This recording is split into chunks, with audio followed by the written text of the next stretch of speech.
नमो तस्स भगवतो अरहतो सम्मा सम्बुद्धस्स।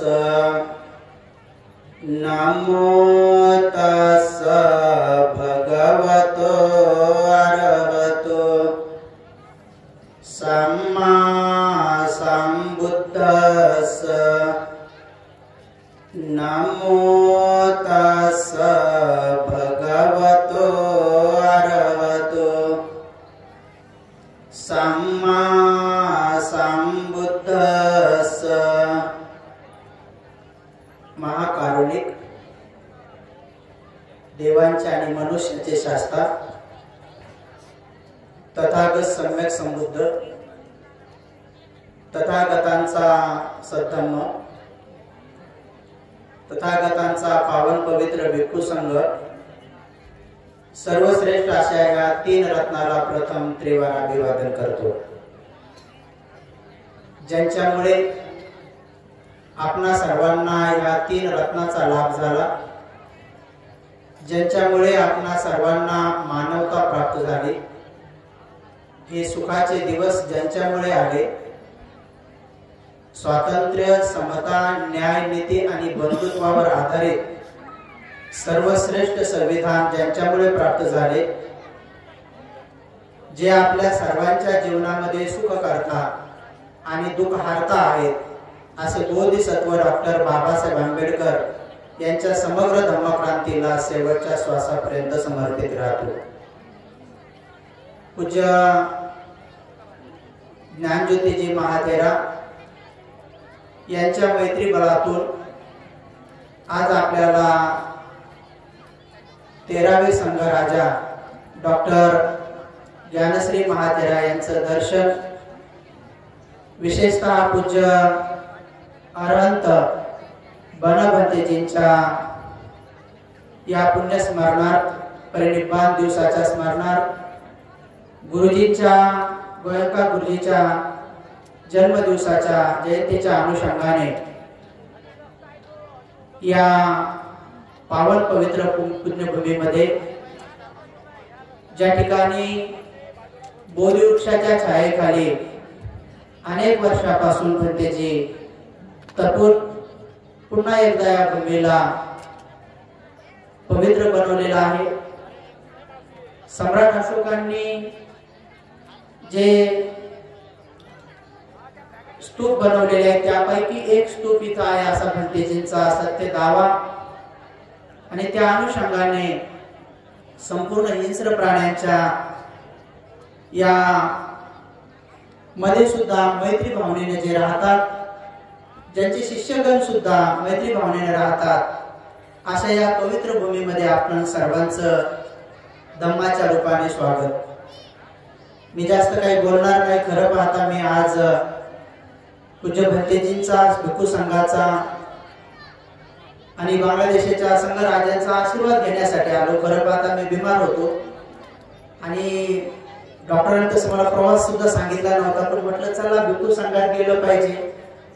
बिमार माणसाचं होऊन काय होतं, बिमार माणसाचं होऊन दुखणं जास्त वाढतं, आणि दुखणं वाढून वाढून पुढे काय होतं, ते जास्तच वाढतं, आणि जास्तच वाढत काय होतं, मरण येतं। मग जाऊ दे म्हणलं भिक्खू संघात, मरण आलं तर चांगलीच गोष्ट आहे, म्हणून चला म्हटलं, हिंमत केली, म्हटलं गेलं पाहिजे। असं कुठं मी मरण्यापेक्षा भिक्खू संघात मेलेलं अधिक चांगलं आहे, म्हणून हिंमत केली, म्हणलं चलो। आणि म्हणून आज काही बोलण्यासाठी नाही, थोडंसं ऐकण्यासाठी चालू होतो, आशीर्वाद घेण्यासाठी चालू होतो। आणि शिकारणं तुमचं सर्वांचं सुद्धा एकदा अभिनंदन, की बहुतेक बऱ्याच जणांना माहीत झालेलं आहे की इथं अगोदर एका भंतेजींना वाघाने त्यांच्यावर थोडासा हल्ला केला, त्यांना मृत्यूला सुद्धा प्राप्त व्हावं लागलं। एका व्यक्तीला सुद्धा त्यांनी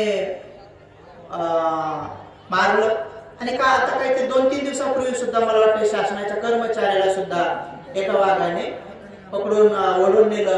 हे माहीत असताना सुद्धा तुम्ही इथं आले म्हणजे हिंमतबाजच आहात, बरं हिंमतबाज आहात, म्हणजे तुम्ही भेट नाही त्याचा अर्थ आहे का नाही? तुम्ही याचा अर्थ असा आहे की तुम्ही घाबरत नाही, म्हणजे एक तर तुम्ही घाबरत नाही म्हणा, नाही तर मग तुम्हाला असं माहीत असेल की सगळेच लोकांना काय वाघ खाऊ शकत नाही, आहे का नाही? सगळ्यांचंच मरण काय वाघानं खाऊन होणार नाही. जसं की कोरोना आला होता आणि कोरोना आला आणि कोरोनामध्ये लॉकडाऊन सुरू झालं. लॉकडाऊन सुरू झाल्याबरोबर ज्या दिवशी लॉकडाऊन सुरू झालं त्याच दिवशी मी एक व्हिडिओ बनवले. ज्या दिवशी लॉकडाऊन सुरू झालं त्याच दिवशी मी एक व्हिडिओ बनवली आणि जेवढे लोक माझ्या संपर्कात होते तेवढ्या लोकांना टाकून दिली आणि पहिलं त्यांना भीतीतून बाहेर काढलं की घाबरू नका, सगळ्याचे कर्म सारखे नाहीत, त्यामुळं कोरोनानं काही सगळे मरणार नाही. जे मरायचे ते मरतील, जे राहायचे ते राहतील. लोकांना तेवढा दिलासा देऊन टाकला. पहिलाच व्हिडिओ बनवला आणि म्हटलं की सगळे काही कोरोनानं मरणार नाही. हे कशाच्या आधारानं म्हटलं, कारण एकदा आपल्या तथागत भगवान बुद्धाकडे एक व्यक्तीने अशी विचारपूस केली की भगवान, सगळे माणसं आहेत, मनुष्य असून सुद्धा सगळे माणसं सारखे का नाही? काही उंच आहेत, काही मध्यम आहेत, तर काही बुटके आहेत, काही लय गोरे आहेत, तर काही मध्यम आहेत आणि काही माझ्यासारखे काळे आहेत. काही काही लय श्रीमंत आहेत, काही काही थोडे मध्यम आहेत, तर काही बिचारे लयच गरीब आहेत. काही काही इतके हुशार आहेत, एवढे ज्ञानी आहेत भगवंत बाबासाहेबांसारखे, काही काही थोडे थोडे ज्ञानी आहेत आणि काही काही इतके बुद्ध आहेत की त्यांना साधं बी करत नाही, त्यांना साधं बी समजत नाही की दगडात शेंदर लावण्याला काय मिळणार नाही. म्हणजे असे एवढे पण बुद्ध आहेत. काही काही लोक एवढे बुद्ध आहेत की जखम हाताला आणि मलम कानाला. काही काही त्याच्याही पेक्षा बुद्ध आहेत की जखम हाताला आणि मलम पोटाला. म्हणजे काही काही त्याच्यापेक्षा बुद्ध आहेत की जखम हाताला आणि मलम भीतीला. आता बाबा हे तर अवघडच काय माहिती, भीतीला मलम लावून जखम हाताची कसं काय बरी होईल? समजा कानाची पोटाची समजू शकतो की काय सांगावं, जात असेल इकडून तिकडं असं. म्हणजे असं पण ह्या देशात लोक आहेत. काही काही लोक एवढे दिवस जगतात, 100, 110, 120, कोणी मध्यम आणि कोणी कोणी आईच्या गर्भाशयातच मरते. काही काही लोक अशा प्रकारचे वेगळे वेगळे वेगळे वेगळे आहेत. भगवान माणसं असून सुद्धा असं वेगळे वेगळे पण का आहे? काय कारण आहे? सगळे सारखे का नाही? बघा बरं, इथं सगळ्यांकडे बघा बरं, कोणीच सारखे नाही. कोणाचे नाक सारखे नाही, कोणाचे तोंड सारखे नाही, कोणाचे कपाळ सारखे नाही, ऐकाने उंची सारखी नाही. आता तुमच्या पाकिटात पैसे बी सारखे नाही, वेगवेगळे ऐका नाही, शेतेबाड्या बी सारख्या नाही आणि सगळं सगळं वेगळं वेगळंच आहे. असं वेगळं वेगळं काहून आहे भगवान?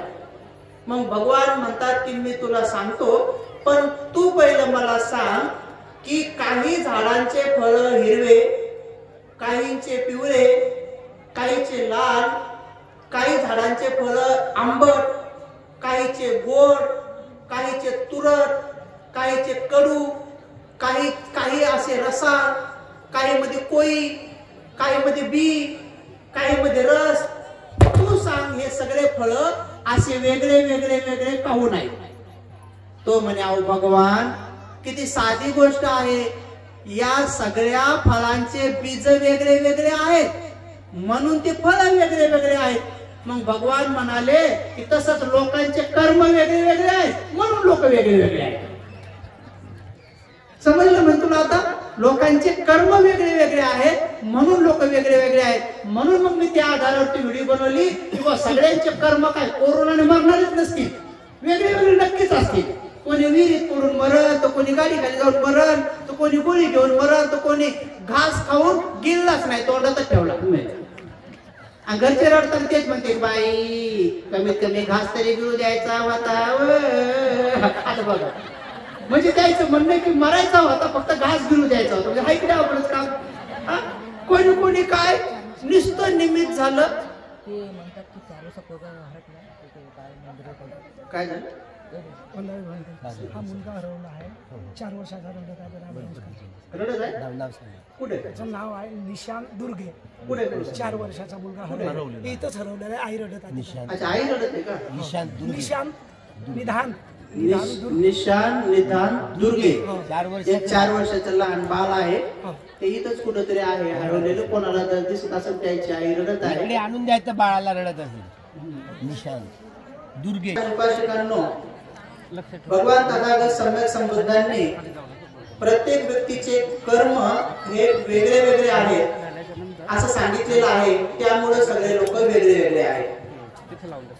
मग आपण सुद्धा हे जे सुख दुःख अनुभवतो, कधी जास्त प्रमाणात दुःख अनुभवतो, सुख कमी प्रमाणात अनुभवतो.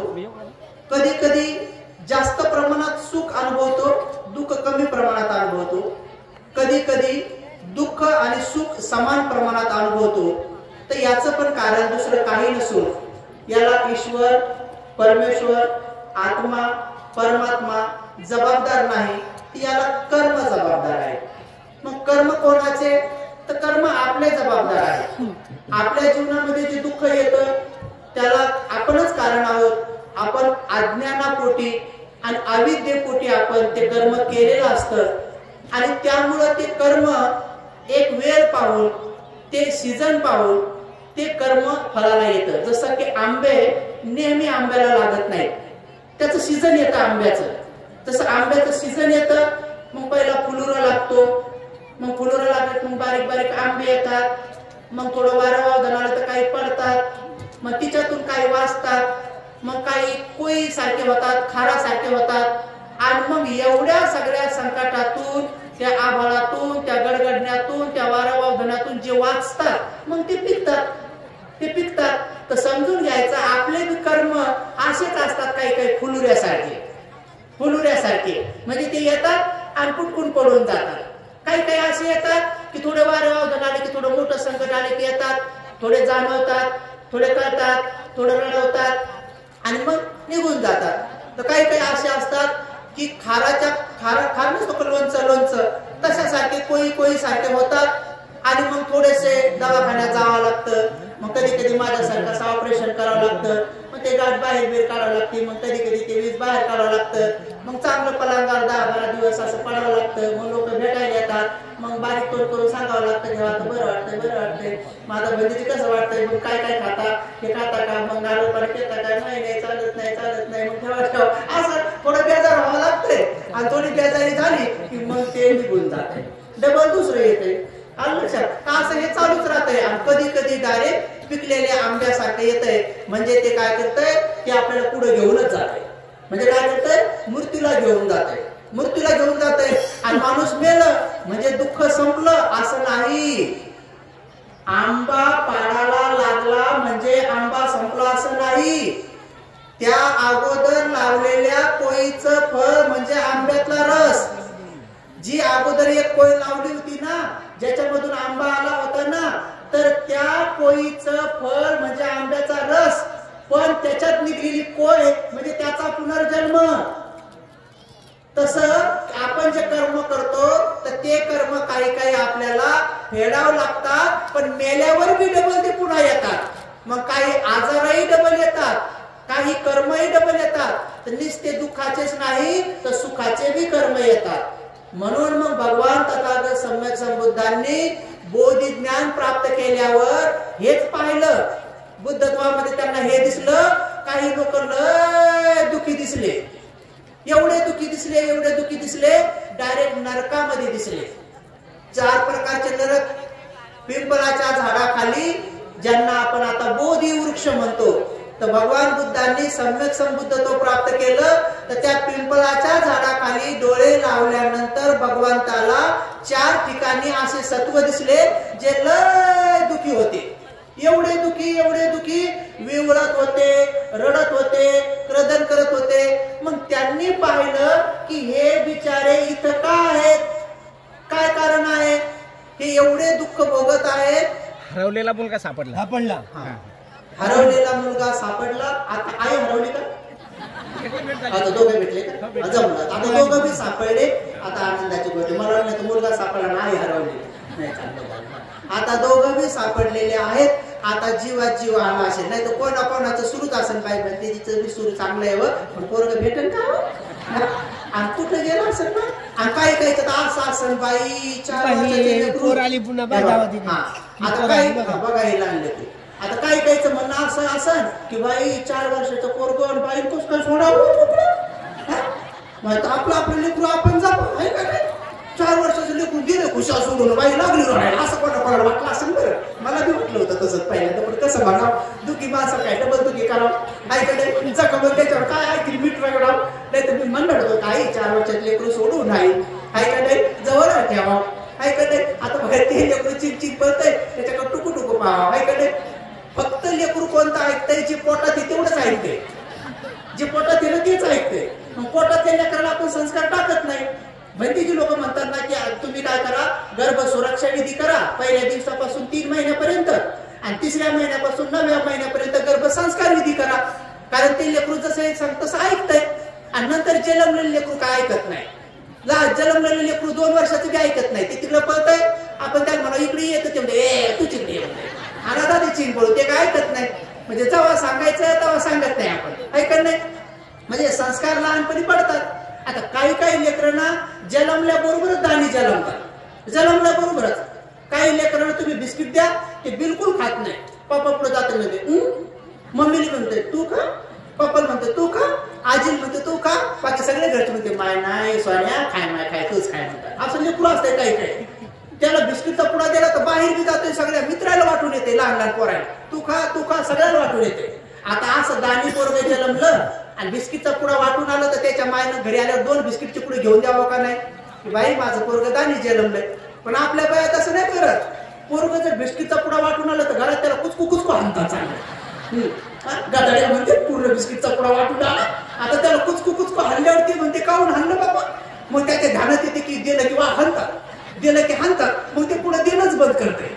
मग चांगलं लग्न होतंय मग त्याचा पगार येतोय मग पगार आल्यावरती देतच नाही माय बाबा आता जेव्हा देत होतं तेव्हा कुचकू हाणलं आणि आता म्हणतात बनते जी बायकोकडे पगार देते आता जेव्हा देत होतं तेव्हा तुम्ही कोण हाणलं कसं काय हाणायची काय गरज होती का म्हणजे आपल्या ते लक्षात येत नाही की हे संस्कार हे कर्म हे कोण बनवतंय आपणच अज्ञानापोटी बनवलेले असतात म्हणून आपण कोणावर बी काही गोष्टी टाकू नये मला लहानपणी कळत नव्हतं की बा आपला हा रंग काळा काऊन झाला असं म्हणून मग मी 3-4 वर्ष फेअर लवली लावली आता लहानपणी मला कळत नव्हतं म्हणून लावली आणि मी कॉलेजला बी चाललो ना तर कॉलेज जवळ आले की पटकन लावून घ्यायचो आणि लावायचो आणि भिक्षू झाल्यावर मी 2 वर्ष लावली बरोबर सामन्या असतात घाईकडे आता गोरं होण्याची विधी माहित नव्हती नंतर माहित झालं की ध्यान केल्यावर माणूस गोरं होतंय आणि मनातून गोरं असलं की मग लय चांगलंच होऊन जातंय नंतर आहे का नाही आता किती लोकांचे लाखो रुपये चालले ब्युटी पार्लरवर आहे का नाही 15 दिवस तोंड चांगलं 16व्या दिवशी तसंच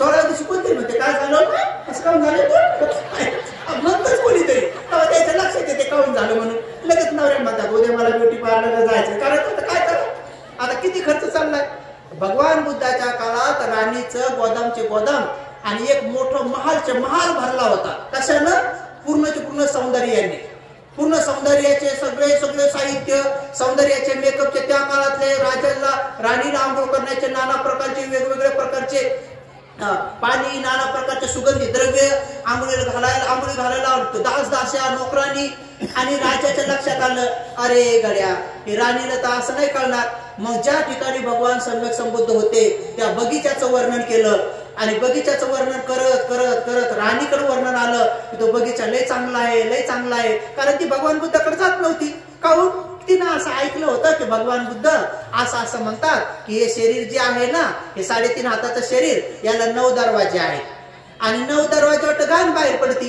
तर तिला असं वाटायचं नाही सौंदर्य आहे आता भगवान बरोबर सांगायचे की आपल्या शरीराला 9 दरवाजे आहेत मोठे 9 दरवाजे आहेत आणि बारकाले लयचे बारीक चित्र सगळ्या अंगावर आता 9 दरवाज्यावर घाणच बाहेर पडते बघा आता हे 2 दरवाजे डोळे आता सांगा बरं डोळ्यातून काय मोती बाहेर पडतात का चांदी सोनं बाहेर पडतंय का आता कोणाच्या तरी डोळ्यातून असं बसकन गुलाबजामुच पडले असं काय झालं का कधी पाहिलं तुम्ही कोणीतरी असं बसलं काय बनवलं आता मला काय आईस्क्रीमच खायची तर दिली आईस्क्रीम असं काय डोळ्यातून आईस्क्रीम पडत नाही गुलाबजामुन पडत नाही रसगुल्ले नाही पडत डोळ्यातून काय पडतंय चिपड गोम आहे का नाही असं आहे का नाही असे डोळे कधी लहान लेकराचे आता आमच्या लहानपणी असे चिपडायचे की दिवसा दिसतच नव्हतं सकाळी उठल्याबरोबर लय चिपडायचे कोण कोणाकोणाची फेतकीच असतात. असं काढली की बस आता सांगा या 2 डोळ्यातून 2 दरवाज्यातून घालच भरती बाहेर.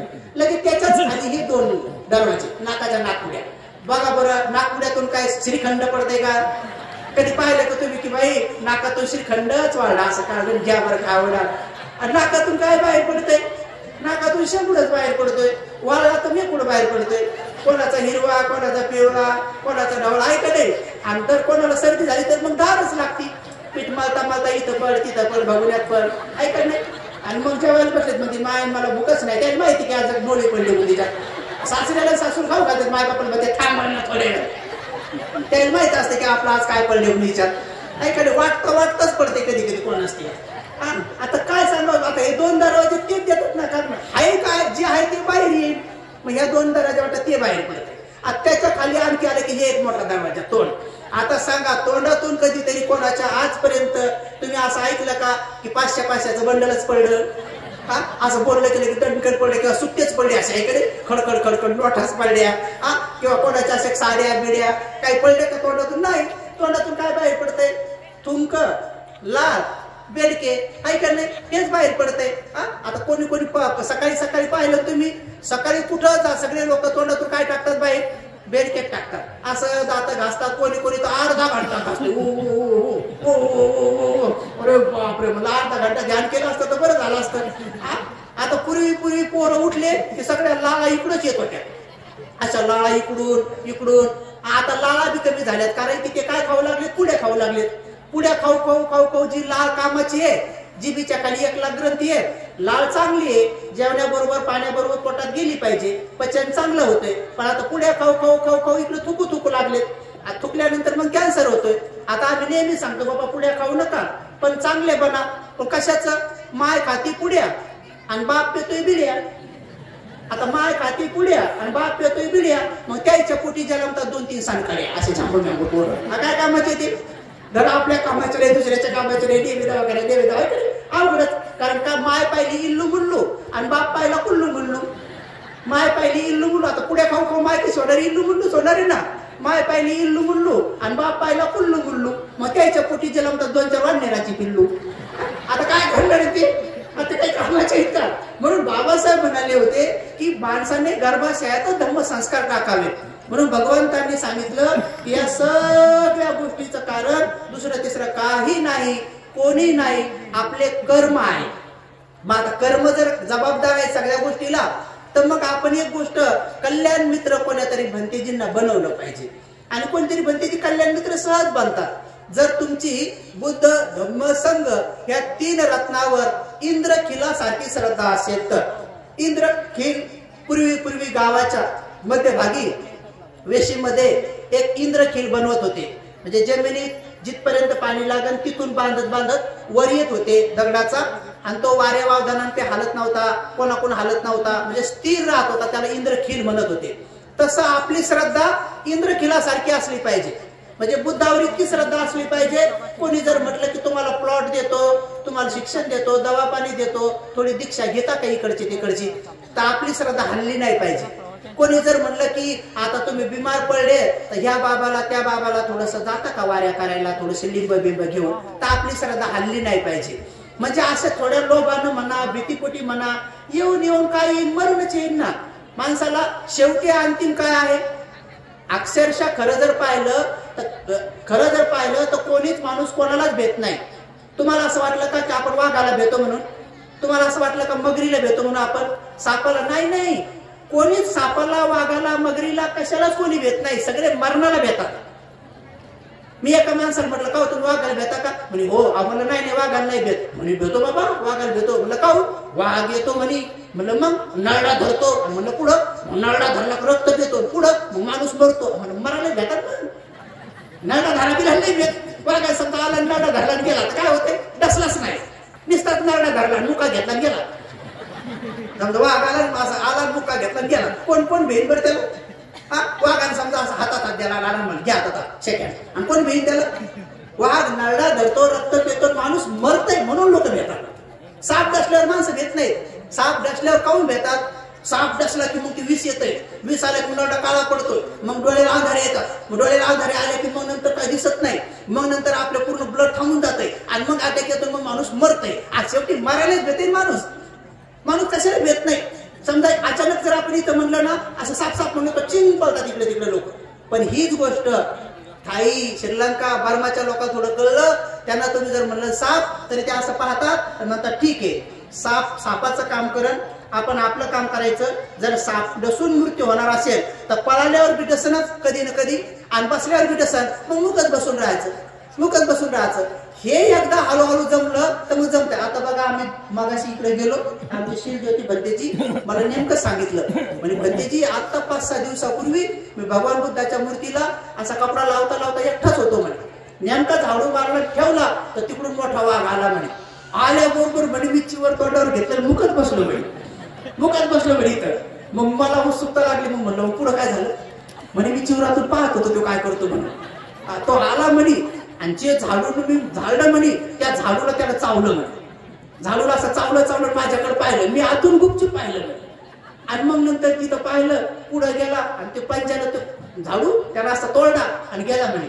म्हणलं मग मी गेलो 4-5 भंतीतील बोलून आणलं म्हणे. मग आम्ही पाहिला म्हणे. तर म्हटलं असं का, तर म्हणे आता 2-4 वाघ असे इथून जाऊ लागलेत म्हणे. मी त्यांना विचारलं कोणाला जोडू लागलेत म्हणलं. कोण म्हणे काय कोणाला, आता ते शोधत असतील कोणाला तरी, आता माहित नाही. आता आपण मधात बसलो ऐकत नाही तर ते शोधत असतील कोणाला तरी. तर आता काय माहित कोणाला शोधतात कोणाला नाही. तर मी 2दा जाऊन आलो, म्हणलं बघ बाबा मला शोधत असं तर आलो आता मी इकडं. पण जास्त मी पुढे नाही गेलो, बरं बोलायचंच म्हणजे बोलायचंच नाही. जायचं कोणत्या बिल्डिंगवर जायचं, उडी मारायची आणि बघू आपण मरतो का जगतो, असं नाही करायचं. हे तर आत्मज्ञान झालं. म्हणून उपासक उपासिकांनो, पूज्य ज्ञानज्योतीजी महाथेरो हे ज्या दिवशी इकडे राहून भंतीची संदर्भात अशी घटना घडली, त्या दिवशीच तिकडे म्हणाले होते की जरी तुम्ही काचाच्या घरामध्ये आणि सगळ्या साईडनं शस्त्रधारी किंवा जेल सुरक्षा किंवा कुठलीही सुरक्षा जरी ठेवली असती तरीही कर्म सिद्धांतानुसार राहुल भंतीचा मृत्यू वाघिणीनं खाऊनच व्हायचा असता. तर दिल्लीत असो कुठं असो तुम्ही काचाच्या घरात जरी ठेवलं तरी वाघ तिथं आला असताना खाल्लंच असतं, कारण हे कर्म सिद्धांताच्या आधाराने सांगितलं. म्हणून उपासक उपासिकांनो, छोट्या मोठ्या गोष्टीला एवढं भयभीत बी व्हायचं नाही आणि एवढं निर्भयपणे बी जगायचं नाही. तर भगवंताने सांगितलं भय पण बाळगायचं. पण कशाचं भय, तर भगवंताने सांगितलं हिरी ओतप्पा. या 2 गोष्टीमध्ये हिरी ओतप्पा म्हणजे काय, एक आपल्याला लज्जा असली पाहिजे आणि एक आपल्याला भय असलं पाहिजे. तर लज्जा कशाची असली पाहिजे, लाज कशाची वाटली पाहिजे. आपण म्हणतो ना माय काय बिल्लाजी बाई हे, तर कशाबद्दल म्हणतो, तिनं आपले पैसे दिले नाही, म्हणून आपण तिला बिल्लाजी म्हणून टाकतो, ऐकत नाही. तर कधी समजा एखादी बाईनं आपल्या घरी नेहमी जेवण केलं आणि त्याच्या घरी गेलं तर जेव्हा म्हणलेच नाही आणि चहा केलाच नाही, गेट आल्यावर म्हणे बाई चहा राहिलाच होता का, आता काय तेव्हा आता तुम्ही वाटू लावायला आल्या, आता काय देता. तर आपण कधी बिल्लाजी म्हणून टाकतो. तर भगवान बुद्धांनी तशा लोकांना बिल्लाजी नाही म्हटलेलं आहे. भगवंतांनी काय म्हटलं की जे लोक स्वतः जगण्याची अपेक्षा करतात तरीही दुसऱ्या प्राण्याला मारतात, म्हणजे स्वतः जगलं पाहिजे असं वाटतंय पण त्यांना एवढंही कळत नाही की त्याही प्राण्याला वाटतंय मी पण जगावं. मग जर त्यालाही जगावं वाटतंय तर मग आपण कोणाच्या मृत्यूला कारण ठरू नये, आपण कोणाची हत्या करू नये. स्वतः भाषेमध्ये पानाती पाता वेरमणी शिक्कापदं समाधी आहे. आता हे शील किती वेळ घेतला आपण, पण आपल्याला ते कळलं पाहिजे ना याचा अर्थ काय. अनेक लोकांना याचा अर्थ कळत नाही. पहिली गोष्ट तर विहारामध्ये लोक डोळे लावून बसतच नाही. कोणी भंतीजी काय म्हणतात, पहिले चला हात जोडा, बघा इथून सांगावं लागतं हात जोडा आणि चला डोळे लावा. पण काही महिला डोळे लावतच नाही, असं मिची उघडत ठेवतात. काय वाटतंय काय माहित महिलांना, त्यांना वाटतं का गळ्याचं तोडून पावतात भंतीजी का काय काहून लावत नाही माहितच नाही, पण असं लावतच नाही काही महिला डोळे.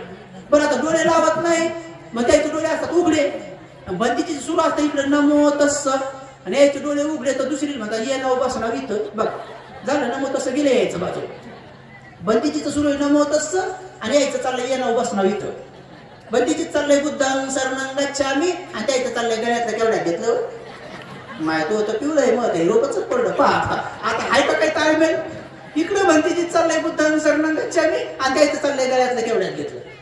आणि भंतीचीचं द्वितीय एमपी चाललंय, द्वितीय एमपी बुद्धं शरणं गच्छामि आणि यायचं चाललंय एकटी चाली का सासूने आली का, तिने ती तुला माहित नाही का सासू कोरोनात मेली, मेली का माय मग तू मेली का? महिना मेली अजून.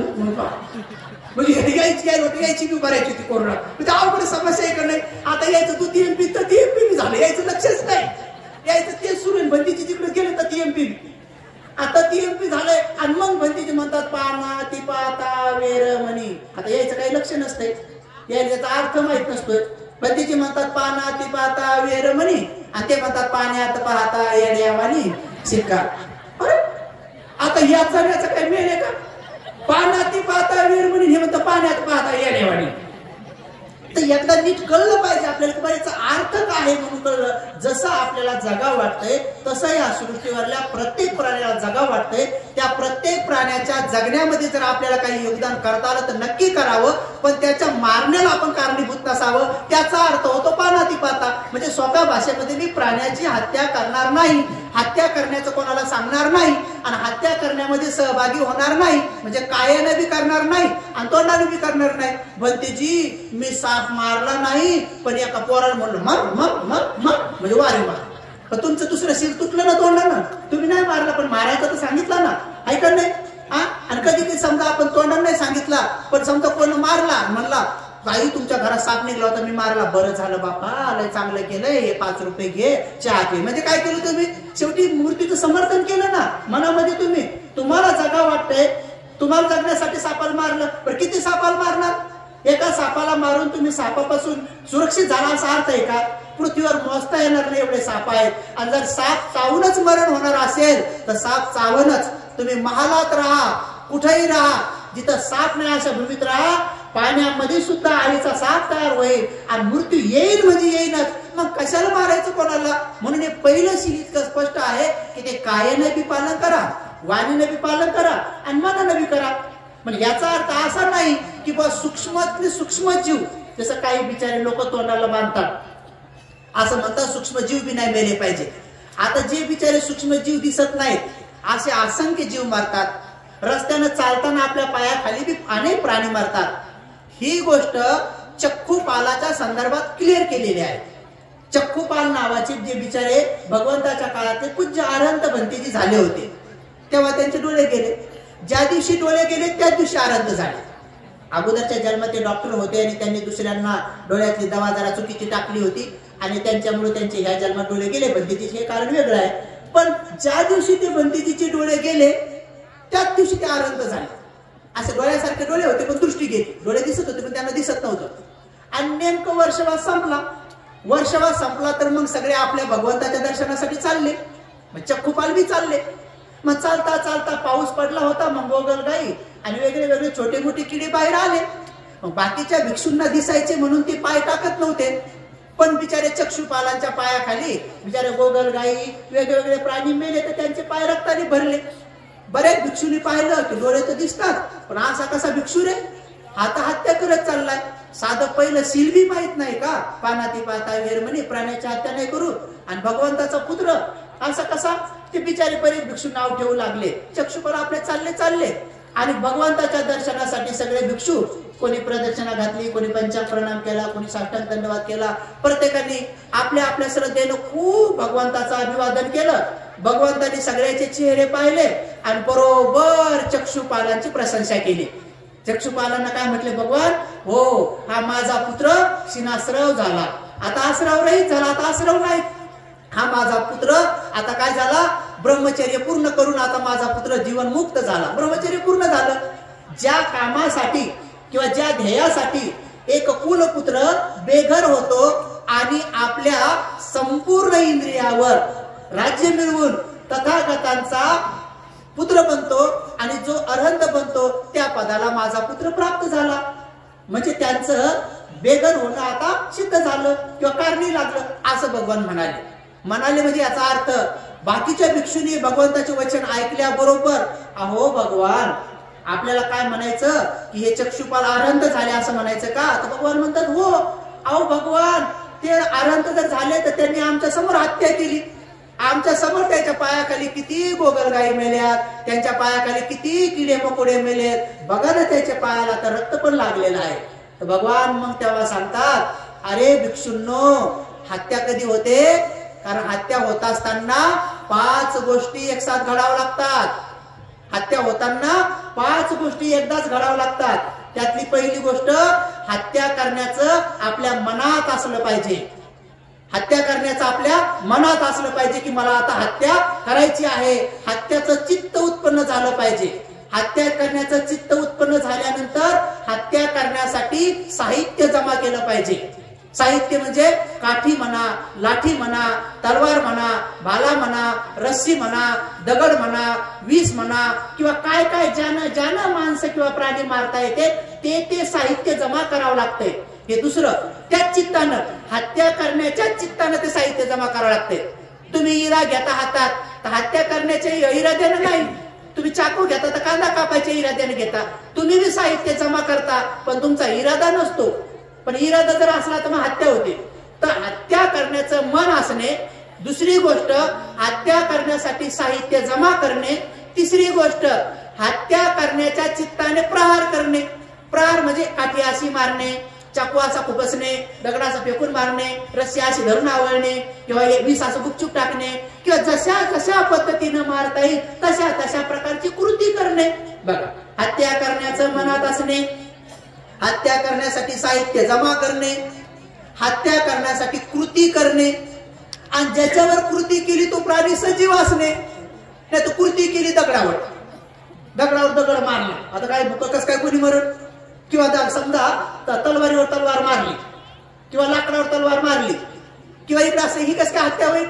तर हत्या करण्यासाठी चौथी गोष्ट काय, प्रहार करताना सजीव प्राणी असणे, तो प्राणी सजीव असणे. आणि 5वी गोष्ट, प्रहार केल्यानंतर तो सजीव प्राणी कायमचा मरून जाणे. अर्धा मेला तर हाफ मर्डर, पूर्ण मेला कायमचा मरून जाणे. मग ह्या 5 गोष्टी जर एकदा घडल्या तर मग त्याला म्हणतात पानाती पाता, म्हणजे तुमचं हत्याचं कर्म झालं. आता हे कर्म झालं, आता या कर्माच्या परिणाम स्वरूप मग भगवान म्हणतात जिथं तुम्ही उत्पन्न होसाल, ज्या प्राण्याची तुम्ही हत्या केली त्या प्राण्याच्या मानेमधून जेवढे रक्ताचे थेंब पडतील तेवढ्या वेळेस तुमची मान कापल्या जाईल. आणि त्या प्राण्याच्या अंगावर जेवढे केस असतील तेवढ्या वेळेस तो प्राणी व्हावा लागेल. म्हणून पानाती पाहता सांगताना त्या 5 गोष्टी. आता बघा, आपण रस्त्याने जाताना आपला पाय असतो, साहित्य आहे, आपला पाय पडतो, प्रहार बी होतो, आपल्या पायाखाली मुंग्या, कडी, मकडे सजीव असतात, तेही येतात, ते कायमचे मरूनही जातात. 4 गोष्टी होतात पण एक होत नाही. कोणता? आपल्या मनात त्यांना मारायचं नसतं. कारण आपण इथून प्राण्याला मारायसाठी जात नाही, तर आपण आपल्या घरी चाललो. तुमच्या घरून आले तर प्रवचन ऐकायसाठी आले. आता इथं तुम्ही असे हेतून आले का की तिथं मी बसेल आणि भंतीजीचं प्रवचन ऐकताच मुंग्या बी मारेल, भंतीजीचं प्रवचन ऐकता मुंगळे बी मारेल, नाही तर भंतीजीचं प्रवचन ऐकताच पानाती पाता वेरमणी शिक्का पदम. तर मग ते यावरच का मी तोंडात म्हणायचं पानाती पाता, इथे हेच काय सुरू आहे. काही लोक तर म्हणता असं मच्छर हातावर बसलेले, हातावर मच्छर आणि म्हणणं सुरू आहे पानाती पाता वेरमणी. हे तर तोंडात म्हणले की प्राण्याची हत्या करणार, हे काय केलं. मी इकडे अकोल्याकडे एकदा मुक्कामाला गेलो, एका म्हाताऱ्या बाबांनी मला सकाळीच 5 वाजता उठवलं. म्हणजे भंतीजी घ्या लवकर आंघोळ करून. अरे बापरे म्हणलं, काय कोला बिल आहे का म्हणलं, काय म्हणलं राव द्या बिल तरी करतो, म्हणलं झोपू द्या. नाही म्हणजे आंघोळ करा, मला शील द्यायचं म्हणजे 6 वाजता. बरं बाबा उठलो आणि बाबा बसले आणि नातू मातार घेतला, म्हातारी इकडून आणि सून सगळे बसले आणि मला म्हणे भंतीजी द्या म्हणे आम्हाला शील. आणि बाबा जवळ बॅट घेऊनच बसले. बॅट घेऊन मी आपले डोळे लावणे सुरू केलं, मी नमो तसं बाबा म्हणलं. आणि नंतर पानाती पाता सुरू झालं तर मला आवाज आला कट. म्हणलं काय आहे. तर बाबाने बॅट घेऊन मच्छरावर फिरवली, त्या पोरावर मच्छर उभे होते. बाबा म्हणे पानाती पाता कट वेर म्हणे कट. अरे बापरे म्हणलं असं कसं पानाती पाता, म्हणजे पानाती पाता तोंडाने म्हणणं सुरू आहे आणि पोरावर मच्छर मारणं सुरू आहे. कट. म्हणजे आपला नातू सुरक्षित राहायला पाहिजे. आता त्या मच्छरात बी कोणाचं तरी नातू असणच नाही का. तर मच्छर सगळे बापाचे, मच्छर सगळ्या मम्म्याचे, मच्छरात बी नातू असणच ना कोणाचं तरी, पंतू असणच ना. म्हणजे आपला नातूसाठी मच्छराचं नातू, पंतू, आणखी संतू, काय ते सगळेच मारायचे. म्हणजे ऐकणे अवघडच का. म्हणजे काय किती आपण बघा ना स्वार्थी प्राणी आहोत. म्हणून भगवान तथागत सम्यक संबुद्ध सांगतात की अतिरेकाची हे बी टोक पकडायचं नाही आणि ते बी टोक पकडायचं नाही. मग कोणतं? मध्यमा पटिपदा तथागतेन अभिसंबुद्धा चक्षु करणी ज्ञान करणी उपसमाय अभिन्याय संबोधाय निब्बानाय संवर्तते. भगवान बुद्धाला संबोधीचं ज्ञान प्राप्त झाले मध्यम मार्ग आहे, मध्यम मार्ग आहे. तसं उदाहरणार्थ आता तुम्ही भिक्षुनी बनू शकत नाही आणि समजा तुम्ही भिक्षू बनू शकत नाही तर ठीक आहे, काय हरकत नाही. या जन्मामध्ये जर भिक्षुनी बनण्याचं आपलं चित्त जर तयार नसेल तर आपण मुक्त होऊ शकत नाही का? होऊ शकता. मग काय करायचं? मध्यम मार्ग पकडायचा. कोणता मध्यम मार्ग? की भंतेजी जसं जीवन जगतात तसं जीवन तर आपल्याला जगता येणार नाही, पण महिन्यातले 4 दिवस तरी जगता येईल. मग पौर्णिमेचा दिवस ऐका नाही, 2 अष्टम्या, चतुर्दशी. मग भगवंतांनी सांगितलं की मग भिक्षुनी सारखं 30 दिवस आपल्याला नाही जीवन जगता येत तर कमीत कमी 4 दिवस भिक्षुनी व्हायचं. म्हणजे असं मुंडन करायची गरज नाही, कारण आता दर 8 दिवसाला कसं काय केस येते एवढे लांब आले आणि तुम्हाला केसाची भली आसक्ती ऐका नाही. पाहिलं तुम्ही केस, बापरे बाप, केसासाठी आजकाल ती पालिश झाली अशी. एका माणसानं डोक्याला लावले काही दिवसात त्याच्या मिशा ढवल्या झाल्या. मग त्यांना मिशाला लावलं. मग नंतर काय झालं? त्याची दाढी झाली ढवली. मग दाढीला लावलं. आता त्याच्या भोवया झाल्या ढवल्या. त्याला बाबा आता लावा भोवया. आता भोवयाला कसं लावा? आता भोवयाला लावलं. काही दिवसात त्याच्या अंगावरचे सगळे केस ढवळे झाले. म्हणलं बाबा कशाला राव त्याने म्हणलं जी येते म्हणलं तो पहिला दूत आहे, म्हणलं देवदूत आहे. देवदूत आहे. आपल्या अंगावर आपल्या डोक्यात ढवळा केस होणं हा देवदूत आहे. म्हणजे तो सांगतो आपल्याला की आपण म्हातारपणाकडे चाललो. आता काही लेकराचे 10-12 वर्षात होते ते 12 वर्ष असं नाही बरं, ते खाण्यापिण्यामुळे होते वेगळी गोष्ट. पूर्वीचे राजे लोक वारकाला सांगून ठेवायचे की जर माझ्या डोक्यात देवदूत दिसला तर सांग. आणि ज्या दिवशी वारकानं सांगितले की महाराज तुमच्या डोक्यात मला देवदूत दिसला म्हणजे ढवळा केस दिसला, तो राजा म्हणायचा सिद्ध करून दाखव. तर म्हणायचे महाराज तयार व्हा, तुमचं वंदन करतो, क्षमा मागतो, तुम्हाला वेदना होऊ शकते. तर राजाच्या परमिशन शिवाय जर केस उठवतो मान कापले जाईल ना. राजा बोले दर आले तर मग तो म्हणायचं महाराज तुमची परमिशन जर असेल तर मी तुम्हाला देवदूत दाखवतो. ते म्हणायचं हा परमिशन आहे. मग तो बिचारा तो केस उपटून दाखवायचा. मग राजाला वेदना झाली की मग राजा पुढे म्हणायचा हे बघा महाराज तुमच्या डोक्यात सफेद केस झाला. मग राजा लगेच म्हणायचा की जा सोन्याचा रथ आणा, याच्या अंगावर सोन्याचे कपडे घाला, याच्या डोक्यात सोन्याचा टोप घाला, याला त्या रथात बसवा, गाव भरण्याची मिरवणूक काढा आणि याला हे सोनं बक्षीस द्या, कारण यानं मला माझा दूत दाखवलेला आहे. आणि लगेच म्हणायचं माझ्या मोठ्या पोराला बोलवा आणि मोठ्या पोराला बोलवायचे आणि सांगायचे बाळा हे सगळं राज्य कसं चालवायचं. तर 7 दिवस आपल्या मोठ्या पोराला सांगायचं की महिन्यातले 4 दिवस उपवासात पालन कर. या सगळ्या प्रजेला पंचशिलाचं पालन करायला शिकव. हे सगळी प्रजा आपल्या मुलासारखे संतांसारखे आहे. आणि तो राजा 7व्या दिवशी भिक्षू बनायचा, ग्रहत्याग करायचा. असे परंपरेनं 1 राजा 2 राजा 3 राजा सगळे राजा असे करत गेले. पण शेवटच्या राजाने तसं केलं नाही. त्याला ढवळा केस दाखवला, सगळं डोकं ढवळं वस्तू तो घरीच राहिला, तो काय गेलाच नाही.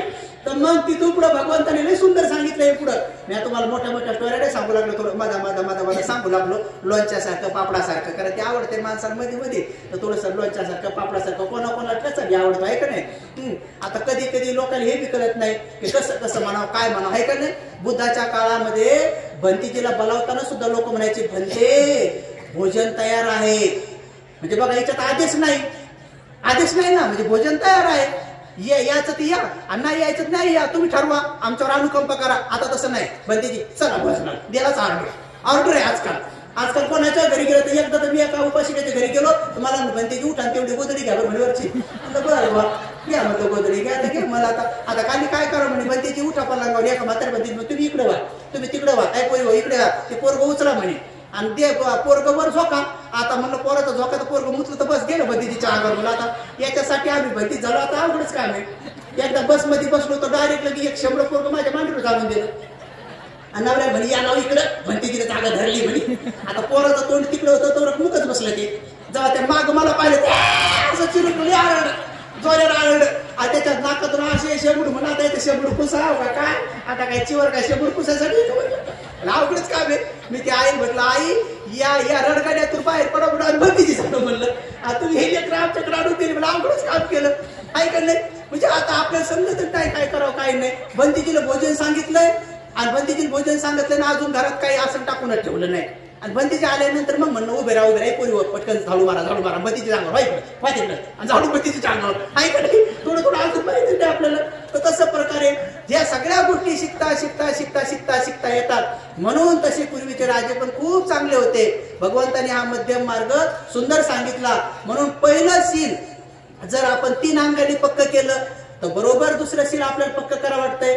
पाहता 5 शील आपले पक्के झाले तर एक दिवस त्या व्यक्तीला मग ती माता भगिनी असो तो पुरुष असो त्यांना आपोआप वाटतं की अरे आपल्याला या जन्मात भंतीची नाही व्हावं वाटत, आपल्याला या जन्मात भिक्षुनी नाही व्हावं वाटत. मग चला महिन्यातले 4 दिवस आपण उपवासात पालन करू. मग ते पौर्णिमेच्या दिवशी जसं आज अष्टशील घेतलं ना तुम्ही तर मग ते अष्टशील घेतात. अष्टशील घेतात तर नुसतं घेतच नाही तर अष्टशील पालन करतात. आता ऑनलाईन बघा कोरोनाच्या टायमामध्येच मी लोकांना ऑनलाईन अष्टशील देणं सुरू केलं.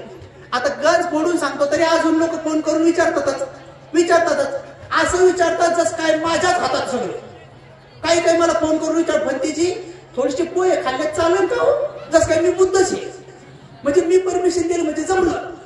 मी म्हटलं आता तुम्हाला सांगितलंय सरळ मी खाल्लं भोजन बनी त्याचा अर्थ फोडू सांगितलंय 3दा तरी काही लोक नवीन विचारतातच.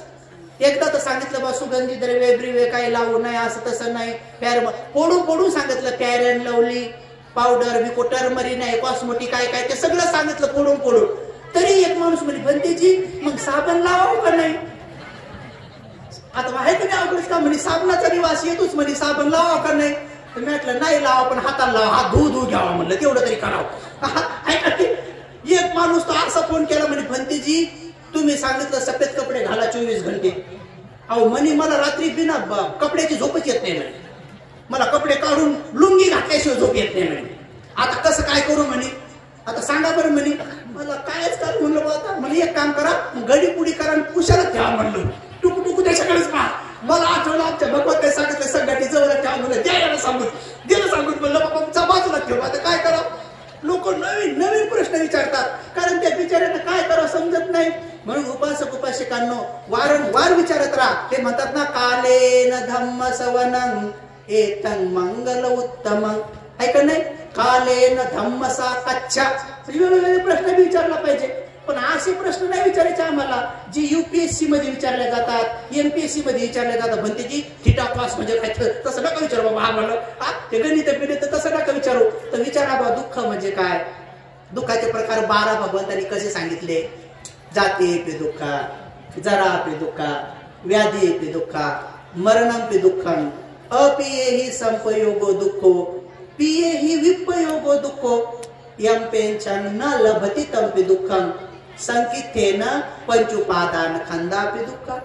हे 12 दुःख भगवंतांनी सांगितले बरोबर.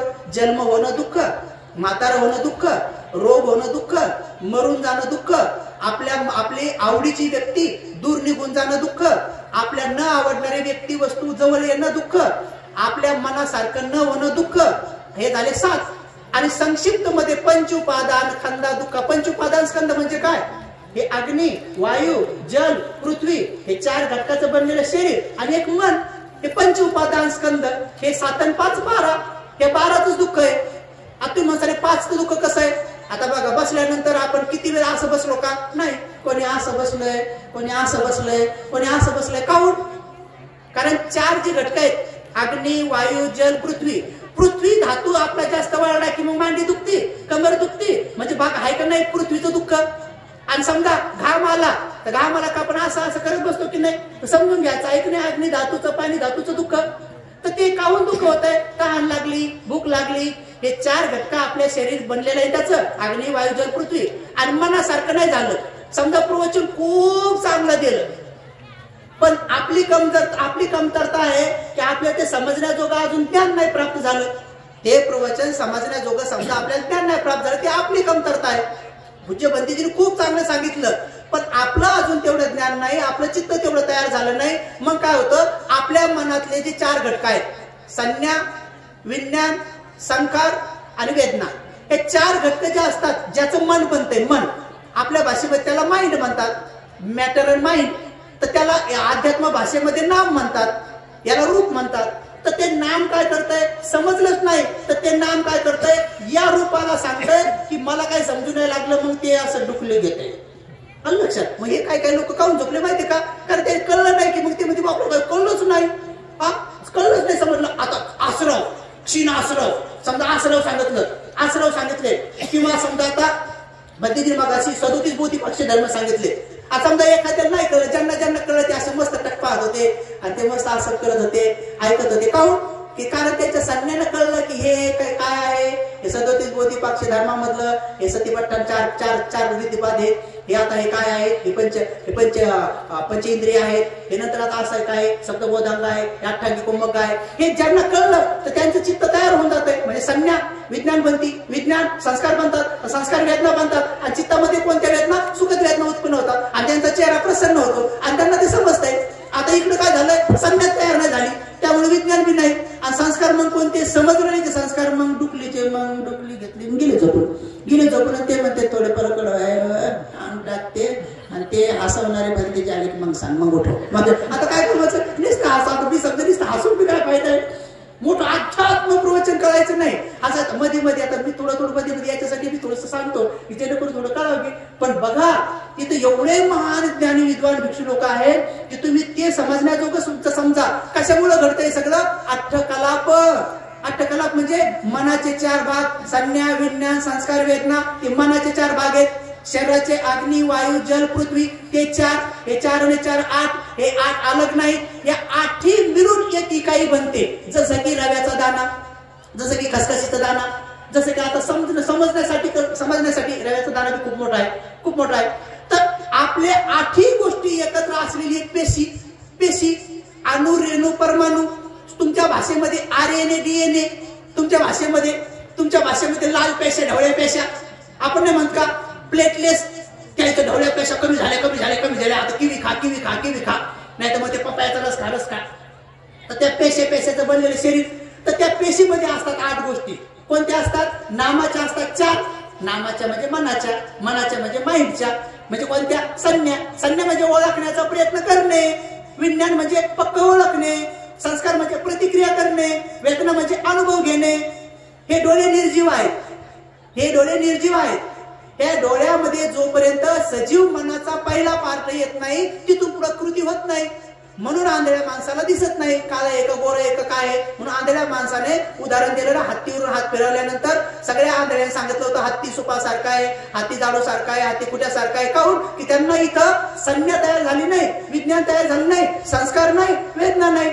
पण आंधळ्या माणसाच्या कानाचं मात्र कान ऐकू येते त्यांना, म्हणून त्यांना शिवीचे शब्द, गाण्याचे शब्द, प्रवचनाचे शब्द त्यांना कळतात. कारण त्यांचं हे इंद्रिय जरी काम करत नसलं तर हे इंद्रिय काम करत आहे. इंद्रिय किती आहेत, 6. कान नाक डोळे जीभ त्वचा मन, आणि त्या प्रत्येकाचा विषय आहे. डोळ्याचा विषय आहे रूप, कानाचा विषय आहे शब्द, नाकाचा विषय आहे गंध, जिभेचा विषय आहे रस टेस्ट चव, शरीराचा विषय आहे पोठत्व म्हणजे स्पर्श धक्का असं. त्याच्यानंतर आहे मनाचा विषय आहे धम्म म्हणजे विचार. ते 6 इंद्रिय आपल्या विषयाला काम करतात आणि सगळ्यात बद्दल करतात. आता बघा साप डोळ्याला माहित नाही साप आहे म्हणून, डोळे निर्जीव आहे. असं अंधारामध्ये जर काही पडेल असलं तर डोळ्यामध्ये आपल्या मनाचा पहिला पार्ट येतो, त्याचं नाव आहे संज्ञा. आणि ती संज्ञा काही वेळातच विज्ञान बनते. जर ती विज्ञान बनली नाही तर तोपर्यंत आपण म्हणतो काय रस्सी आहे का काय, काडी आहे का काय, सावली आहे का काय, हे असं काऊन बोलतो आपण, कारण अजून डोळ्यात विज्ञान तयार झालं नाही. म्हणून आपण म्हणतो हे काय आहे, ओळखलं जात नाही अजून. आणि लक्षात अजून ओळखलं नाही. पण जसंही डोळ्यामध्ये विज्ञान तयार झालं, संज्ञाचं रूपांतर विज्ञानात होते. विज्ञान नवीन नाही होत. दुधाचं रूपांतर दह्यात होते, दह्याचं लोण्यात होते, लोण्याचं तुपात होते. आणि लक्षात, तर तुपामध्ये दूध दिसत नाही पण दुधाचा तो डेव्हलप प्रकार आहे. तसं हे वेदना या संज्ञाचाच डेव्हलप प्रकार आहे. समजलं तुम्हाला? समजण्यासाठी पुन्हा पडून सांगतो की पुढे असं रस्सी आहे का काडी आहे का सावली आहे का काय आहे हे डोळ्याला कळत नाही. डोळ्यामध्ये मनाचा संज्ञा नावाचा पार्ट येतो आणि तो प्रयत्न करतो आणि लगेच संज्ञाचं रूपांतर विज्ञानात झालं. विज्ञान म्हणतंय की नाही, रस्सी बी नाही, काडी बी नाही, सावली बी नाही, साप आहे. आणि ते विज्ञान आणखी पक्क तयार होते. कोणतं? साप बी साधा नाही, नाग हे, नाग हे, धामीण हे, फुफ्फुस हे, जे काय असेल ते तुम्हाला जेवढे नाव माहित असतात, बरड हे, अजगर हे. मग जसं आहे तशी प्रतिक्रिया. सापाची माहिती जर भरपूर असेल मग तो म्हणून धामण आहे, डसल्यावर काय होत नाही, थोडं चुनचुन होते, बस फक्त अंग सुचते, मग त्याला एवढं भय उत्पन्न होणार नाही. आणि नाग दिसला, हा जोरीला डसल्यात माणूस मरतोय, मग घोणस, हा डसल्यात माणूस मरतोय. हे जसं जसं पाहिलं तसं तसं प्रतिक्रिया होती, आहे का नाही? आता समजा वाघाचं नेमकं जन्मलेलं पिल्लू जर तुम्ही पाहिलं तर एवढे भ्यासन का? वाघाचं पिल्लू पाहिलं, पिल्लू तर आहे वाघाचं, पण नंतर त्याचा पप्पा आला, आहे का नाही? त्याचा पप्पा नाही तर मम्मी आली, मग आपण म्हणू मम्मी तर हे नाही, बापरे वाघिणी, आहे का नाही? पाहिलं तुम्ही पिल्ल्याला पाहून आपली संज्ञा एवढी घाबरत नाही आपण. तर तसं या डोळ्याने पाहिलं तर संज्ञाचं लगेच विज्ञान झालं. आज विज्ञानाने ओळखलं साप आहे. आणि सापाबद्दल कसे संस्कार आहेत आपले? सापाबद्दल अनेक जन्मात आपण भीतीचे संस्कार केलेले आहेत, म्हणून साप पाहिल्याबरोबर आपण म्हणतो म्हणून आरडतो. समजलं का? साप पाहिल्याबरोबर आपण लगेच गुलाबजामुन सारखं खात नाही. साप पाहिल्याबरोबर असं घेतलं आणि गुलाबजामुन खाल्ल्यासारखं खात नाही, घाबरून जातो आपण. का घाबरतो? कारण सापाबद्दल संस्कार आहेत भीतीचे. पण कोणाला झालेले संस्कार आहेत? जो मनुष्य वयाच्या 3 वर्षापासून पुढे झाला त्याला झाले भीती संस्कार. 1.5-2 वर्षाच्या आतल्या बाळाला अजून सापाच्या भीतीचे संस्कार झाले नाही. म्हणून नाग असा उभा राहिला तर लहान लेकरू सुद्धा ते बी असं उभं राहते सापापुढे. आणि सापानं असं केलं तर ते बी असं करते. लहान लेकरू तुम्ही करा बरं सापापुढे असं करा बरं, पाव बरं होते का? कारण आपल्यात भीती आली. भीती येण्याचं बी वय आहे. भीती कोणत्या वयात येते, लज्जा कोणत्या वयात येते? लहान लेकराला किती दिवस भोंगळा ठेवतात काय वाटत नाही. आता काही लोक मुद्दामच भोंगळे राहतात, ती वेगळी गोष्ट आहे, तो विषय आपला वेगळा आहे. एकदा भगवंताच्या काळात आता आठवलं पदात मला बसकन काय आठवतं ते सांगा वाटतंय. पण पुन्हा आठवण करून द्या बरं, इकडे यायचं आठवतं. कधी माझी गाडी तिकडे सुटून जाते कधी. तर भगवंताच्या काळात असंच एकदा भिक्षू लोक भिक्षा मागायला गेले. भिक्षा मागता त्यांनी पाहिलं की एक संन्यासी भिक्षापात्र लपून चालला आणि संन्यासी नग्न, आणि भिक्षापात्र लपून चालला. तर भिक्षू लोक आले आणि भगवंतांनी म्हणे, भगवान आम्ही आज एक नवीनच पाहिलं. म्हणजे काय? अहो एक संन्यासी भिक्षा मागायला चालला पण भिक्षापात्र लपून चालला होता म्हणे. असं कसं काय?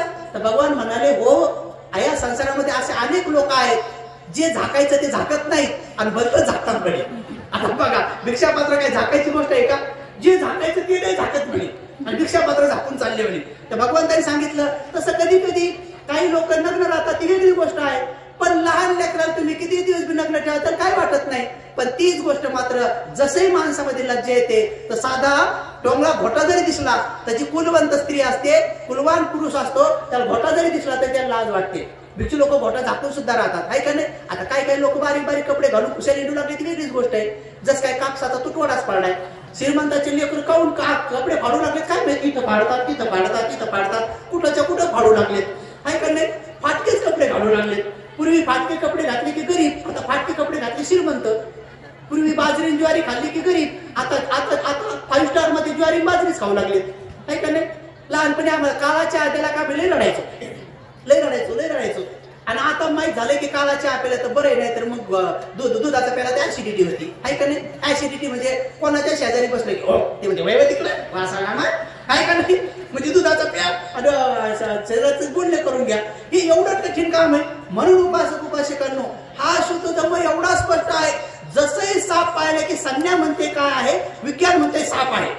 संस्कार म्हणतात आरड, आणि मग अंगात थरथर काप सुटतो आणि लगेच वेदना तयार होतात. कोणत्या? दुखद वेदना. आणि म्हणून अंगावर थरकाप येतो. अरे बापरे, साप होता, मोठा होता, माझा पायच पडणार होता बाई, आणि मी मरणारच होते पण वाचले देवाच्या कृपेनं. कोणाच्या बाई आजचा दिवस शेवटचाच होता असं म्हणू किती रडतो आपण, किती घाबरतो सापाला पाहून. कशामुळं? हे डोळ्यामुळं नाही. आंधळ्या माणसाला काही नाही. आंधळ्या माणसाच्या पायाला जर सापाने येडा बी मारला आणि आपण त्याला सांगितलं काय नाही हो रस्सी आहे, ते म्हणजे असं आहे का, ते काढून टाकते रस्सी म्हणलं तर. पण त्या जर म्हणलं साप ते बोलते मग आंधळे बी आरडते इकडे तिकडे. म्हणून उपासकांनो हे 6 इंद्रिय ज्याचं काम करतात. डोळे पाहायचंच काम करतात, डोळे कधी ऐकायचं काम करत नाही. नाक हे गंध घ्यायचंच काम करतंय, वास घ्यायचं, ते कधी ऐकायचं काम करत नाही. तुम्ही असं कधी ऐकलं का? त्या ढमक्याच्या पोराला मारलं, मी माझ्या कानानं पाहिलं. असं म्हणू शकता तुम्ही तरी? म्हणू शकता का? नाही. ऐका, म्हणू शकत नाही ना. किंवा असं म्हणू शकता का, बाप रे बाप त्याच्या हातची भाजी एवढी चांगली होती, एवढी चांगली होती, मला आज माझ्या डोळ्यानं कळली चव. आता डोळ्यानं चव कळते का? ती तोंडाच्या जिभेनेच कळते, आहे का नाही? म्हणून हे सगळ्याचे विषय आहे, हे विषय बदलत नाही. यालाच म्हणतात निसर्ग. आणि याचं ज्ञान ज्यांना होते त्यांना म्हणतात बुद्ध. आणि त्या बुद्धाला सर्वज्ञ म्हणतात. म्हणून आपण म्हणतो नमो तस्स भगवतो अरहतो सम्मा संबुद्धस्स. मग आमचं कशा भगवंताला वंदन आहे? जे सम्यक संबुद्ध आहे, ज्यांना संपूर्ण ज्ञान आहे. पण संपूर्ण ज्ञान म्हणजे काय? कशाचं ज्ञान? तर या 3.5 हाताच्या संपूर्ण कायेचं, या संपूर्ण ब्रह्मांडामध्ये असलेले 31 लोकांचं आणि 31 लोकाच्या परे असलेलं निर्वाण, परिनिर्वाण, महापरिनिर्वाण, त्या संपूर्ण गोष्टीचं लोकोत्तर अवस्थेचं सुद्धा ज्ञान ज्यांना आहे त्यांना म्हणतात सम्यक संबुद्ध, परिपूर्ण. आणि मग त्यांना आपण काय म्हणतो? बुद्धं शरणं गच्छामि. मग आता बुद्धाला शरण जायचं का? बुद्धाने ज्या मार्गाने जाऊन बोधिसत्वाने पारमिता पूर्ण करून बुद्धत्व संपूर्ण ज्ञान प्राप्त केलं, आपणही ते ज्ञान प्राप्त करण्यासाठी थोडं थोडं त्या मार्गाने चालणं, अनुसरण.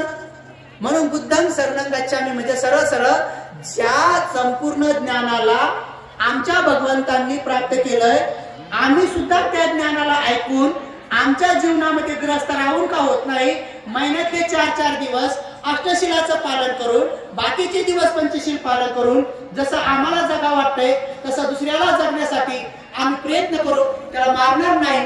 जसं आपली वस्तू आम्हाला प्रिय आहे तसं दुसऱ्याला पण त्यांची वस्तू प्रिय आहे. आम्ही कोणाची वस्तू घेणार नाही, हिसकून घेणार नाही, लुबाडून घेणार नाही, फसवून घेणार नाही. चोरी त्याला आदिना दाना वेरमणी म्हणतात. लक्षात, जसं आपल्याला आपलं प्रिय आहे तसं दुसऱ्याला पण त्याचं जीवन प्रिय आहे. जसं आपल्याला असं वाटतं की आपली पत्नी एकनिष्ठ राहावी, तसं पत्नीला बी वाटते माझा पती एकनिष्ठ राहावा, तसं दुसऱ्याला बी वाटतं. म्हणून आपण कधीही दुसऱ्या स्त्रीला पाहिलं तर मोठी असेल तर आई समजावं, बरोबरीत असेल तर बहीण समजावं, लहान असेल तर मुलीसारखं समजावं, आणि आपल्या पत्नीला पत्नी समजावं. पण मात्र महिन्यातले 4 दिवस आपल्या पत्नीलाही देवी समजावं, आपल्या पतीलाही देव समजावं. महिन्यातले 4 दिवस ब्रह्मचर्याचं पालन करावं. पती पत्नीनं बहीण भावासारखं, माय लेकासारखं, बाप लेकीसारखं, गुरु शिष्यासारखं, भिक्खू भिक्षुणीसारखं जीवन जगावं. ब्रह्मचर्याचं पालन करावं महिन्यातले 4 दिवस. मग भिक्षू भिक्षुणी न होता देखील या जन्मातले 4-4 दिवसाचं पुण्य आणि बाकी 26 दिवसाचं पंचशिलाचं पुण्य. समजा तुम्हाला आयुष्य मिळालं 70 वर्ष, उदाहरणार्थ, आता 100 म्हणू शकत नाही, भेटत नाही तेवढं म्हणून, खोटं बोलणं होईल ना म्हणून. समजा तुम्हाला आयुष्य मिळालं 70 वर्ष. आता विचार करा, 70 वर्ष म्हणजे 365 दिवसाचं 1 वर्ष. आता 70 गुणिले 365 करा बरं. कोणाचं गणित पक्क आहे? मीच करतो बरं, सांगून टाकतो मग तुम्हाला, म्हणजे मग तुमच्या लक्षात येईल आणि तुमचा भ्रम बी निघून जाईल की किती दिवस राहिलेत आपल्याकडे म्हणून. आता बघा, 365 गुणिले 70 म्हणजे किती? 25,550. आता बघा, 25,550 याला समजा तुम्ही त्याच्यापैकी भागायचं. समजा एका वर्षामध्ये म्हणजे महिन्यात 4 दिवस येतात. महिन्यात किती? 4 दिवस येतात. तर 12 महिन्यात किती येतील? 12 × 48. समजा याला भागिलं 48 म्हणजे बघ, आता तुम्ही करून करून किती, जर या क्षणाला, म्हणजे आता तसं तुम्ही तर 7-7 वर्षाच्या नाही, जर कोणी 7 वर्षाचा आहे त्यानं त्या क्षणाला जर पालन करणं सुरू केलं, 70 वर्षापर्यंत केलं, तर त्याला फक्त 532 उपसद करता येतात, त्याच्यापेक्षा जास्त करता येत नाही. एकही उपसद जर त्याला टाळलं नाही तर. म्हणून या जन्मातलं 532 दिवसाचं अष्टशिलाचं पुण्य आणि बाकी मग 25,000 पैकी तेवढे कट करा, समजा 24,000, बाकी 24,000 दिवसाचं पंचशिलाचं पुण्य. हे तुम्हाला पुढच्या जन्मात भिक्षू भिक्षुणी होण्यासाठी काफी नाही. मटक्याचं फक्त खालचं तळच भरतय आणि जवरक मडका भरत नाही तवरक भिक्षू होता येत नाही, तवरक भिक्षुणी होता येत नाही. मग त्यासाठी काय करायचं? अरे मग भंतीजी काय करा? मग त्यासाठी मग 10 दिवस भिक्षुणीच होऊन जायचं पटकन. मग 10 दिवस भिक्षुच होऊन जातात, डबल पुण्य संधी भेटली. मग आता 10 दिवस झाले तर 10 दिवसातले पूर्णचे पूर्ण अष्टशील आणि तसंशील.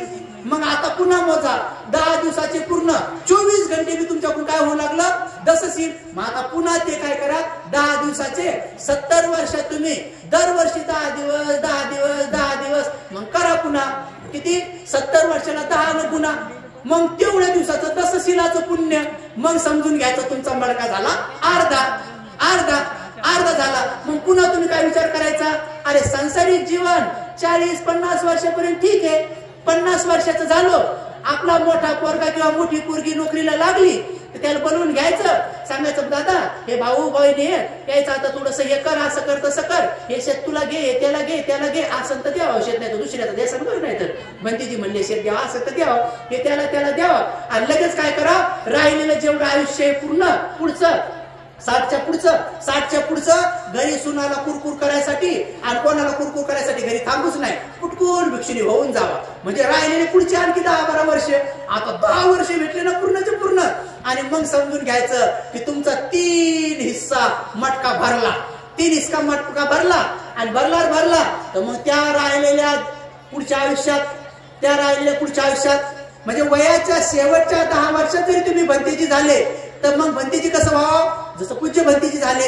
मग पैशाला हात लावत बसायचं नाही, कारण पैसे तुम्ही पाहून बसलेत, तुम्ही सगळं पाहून बसलेत ना, तुम्ही सोयरीक पाहून बसलेत, ऐका नाही, सोयरीकीमध्ये पसंत केलंय, बायको पाहून बसलेत, पुढे लेकरू पाहून बसलेत, पोरगी पाहिली, सून पाहिली, जवाई पाहिला, नोकरी पाहिली, पैसा पाहिला, प्लॉट पाहिला, घर पाहिलं, शेतीबाडी पाहिली, सगळं पाहिलं. मग आता इकडे आल्यावरती कशाला पाहावं डबल, ऐका नाही, त्याचं मग डबल बसायचं, डबल पैसे मोजतच बसायचं बंदीत झाल्यावर. ऐका नाही, आता आम्ही मोजतो सध्या, सोडावं लागणार आहे आम्हाला, हे सांगता नाही, मी सांगेल लोकांना शेपूट व्हायच नाकाला, असं व्हायचं नाही तर, ऐका नाही, थोडं त्याचं कारण आहे थोडंसं वेगवेगळं. पण ही गोष्ट खरी आहे की ज्यांनी पैशाला हात लावून नाही सगळ्या गोष्टी सोडल्या ते सगळे विमानात बसलेले आहेत.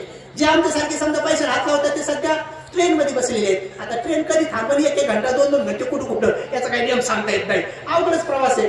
आता बाकीचे समजा म्हातारपणात भिक्षी होऊन सुद्धा पुन्हा त्याच कटकटीमध्ये पडले तर मग काय होईल, तो मटका भरण का नाही. मग आता तुमचा मटका 3 हिस्सा आलेला आहे आणि राहिलेल्या शेवटच्या टप्प्यामध्ये तुम्ही एखाद्या अशा कल्याण मित्र भिक्षुकडे गेले की जिथे एखादं कर्मस्थान घेतलं, 40 कर्मस्थानापैकी जर ते आचार्य जाणत असतील, 6 आचार्य जाणत असतील किंवा 89 आचार्य जाणत असतील, त्यांची तुमच्यावर जर मैत्री जागृत झाली किंवा तुम्ही मैत्री जागृत करण्यासाठी जसा जर व्यवहार केला, तशी श्रद्धा प्रकट केली तर ते तुम्हाला कर्मस्थान देतील. आणि मग राहिलेल्या 10 वर्षात कर्मस्थानामध्ये तुम्ही आग्रह होता तुमचा मटका पटकन भरून जाईल. आणि काय सांगता येत नाही, अगोदरच्या पारमित्र जर असतील तर याच जन्मामध्ये मटका भरता तुम्ही चुल्ल श्रोतापन्न होसाल किंवा श्रोतापन्न होसाल किंवा सकृतगामी होसाल किंवा अनागामी होसाल किंवा सांगता येत नाही अरहंत सुद्धा होसाल. म्हणून याच जन्मामध्ये यही पस्सिको जे म्हणतो ना आपण, यही पस्सिको या आणि पहा, हे कशाच्या आधाराने म्हणतो, याच्याच आधाराने म्हणतो. म्हणून उपासक उपासिकांनो, मनुष्य जन्म आहे, या जन्मात येऊन बोधिसत्व व्हावं लागतं, या जन्मात येऊन अरहंत बनावं लागतं, या जन्मात येऊन सम्यक संबुद्ध बनावं लागतं.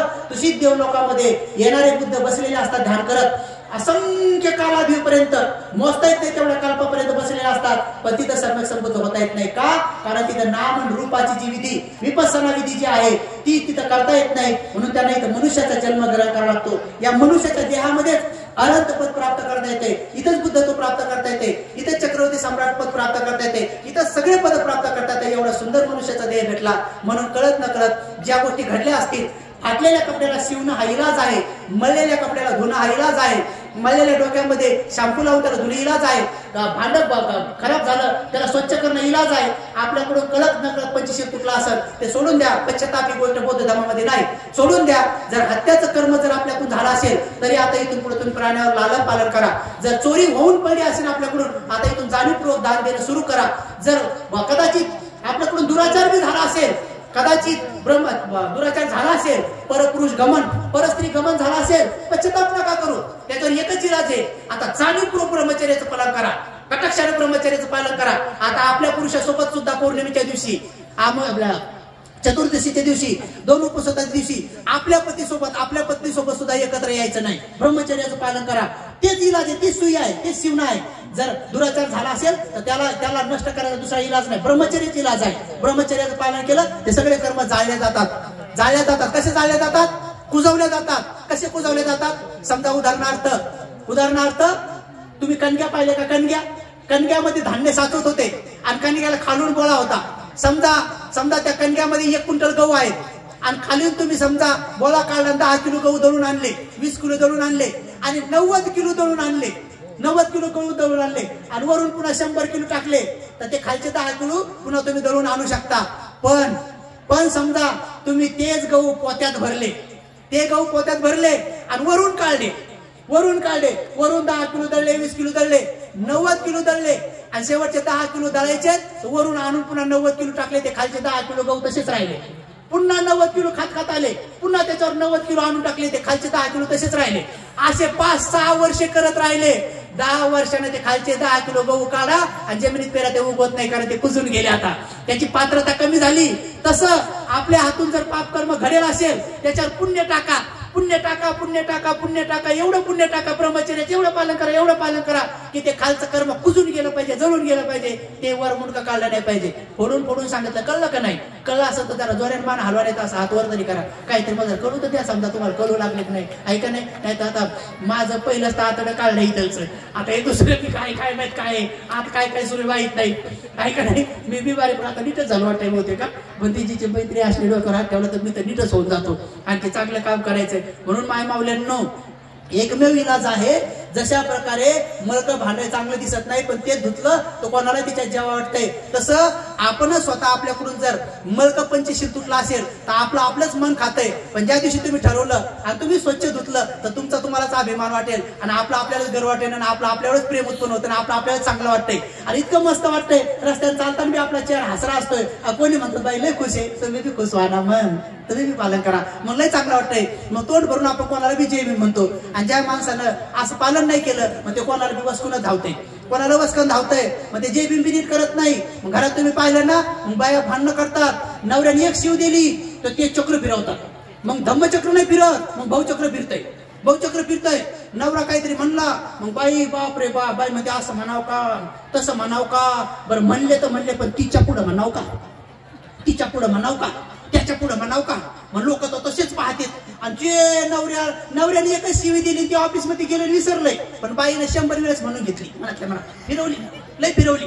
आणि पोरगा आलं म्हणे मम्मी जेवायला दे, एका ढुश्यातच पाळलं तिकडं बापासारखा, एका ढुश्यातच पाळलं कारण बापावर राग आहे ना अजून, एका ढुश्यात पाळलं. पोरगी म्हणे मम्मी माझा डबा भरायचा आहे, त्या बापाला बोलव त्या बापाला, तिला दिलं ढकलून. नंतर मैत्रीण आली म्हणे जय भीम, जय भीम जय भीम. एवढं करून रागत बाई, काही जय भीम नीट नाही, म्हणजे असं रागत दिवसभर. हे याला म्हणतात भाऊचक्र.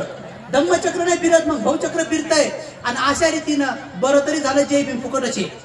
जय भीम जर का इकत असता या रिचार्ज सारखा, मोबाईल सारखा, तर लोकांनी रिचार्ज बी नसता मारला. आपण म्हणलं असतं जय भीम, आमचा रिचार्ज संपला, उद्या घालू. अवघडच काय, बरं तरी झालं ते फुकटचे. ऐकडे किती खुशीने घालव. कोणी जय भीम म्हणलं तर आपण 2-3 बारे म्हणा, कोणी म्हणलं जय भीम जय भीम जय भीम जय भीम म्हणा, बरोबर म्हणून. त्यात असं 7-8 वेळेस म्हणतात बेजार का सगळं कोणाला तर काही लहान लेकरं आम्ही चाललो होतो पाठी मागून म्हणतात ओ भंतेजी, आपण म्हणा काय वंदा आम्ही, बापरे आम्ही काय म्हणा सुखी हो, कळाव ना कधी म्हणाव काय म्हणा, ऐका नाही. काही महिला बी अशा असतात, आता आम्ही भिक्षा मागत चाललोय ते चाललंय भंतेजी वंदा आम्ही, भंतेजी वंदा आता आम्ही काय म्हणा सुखी आता कसं म्हणाव, अवघडच काय ऐका नाही. कधी म्हणाव काय म्हणाव हे तर कळलं पाहिजे लोकांना, कसं म्हणाव काय म्हणाव, ऐका नाही. बघा थायलंडचे तिकडचे भिक्षू लोक जेव्हा रस्त्याने चालतात तर तिकडच्या उपाशिका अशा वाकत बाजूला बसतात. आणि आपल्याकडं लग्नात बघा तुम्ही बंदीची स्टेजवरून खाली उतरले की आम्ही वाकत चालतो, लोक धडकच अंगावर येतात. बुलडोजर सारख्या अशा महिला दन त्याचे दागिने बिगिने त्याचे लिपस्टिक ते बापा असं धडकच अंगावर येतात. आम्ही असे चोपत. आता मी पुढे असं नव्हतं, वाला बाजूला बंदीची येतात.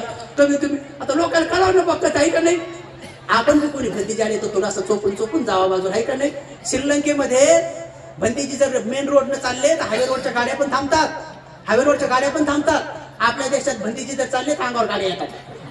तिकडे भंतीजीला धक्का लागला तर लायसन जप्त होते, आपल्याकडे डबल लायसन भेटते.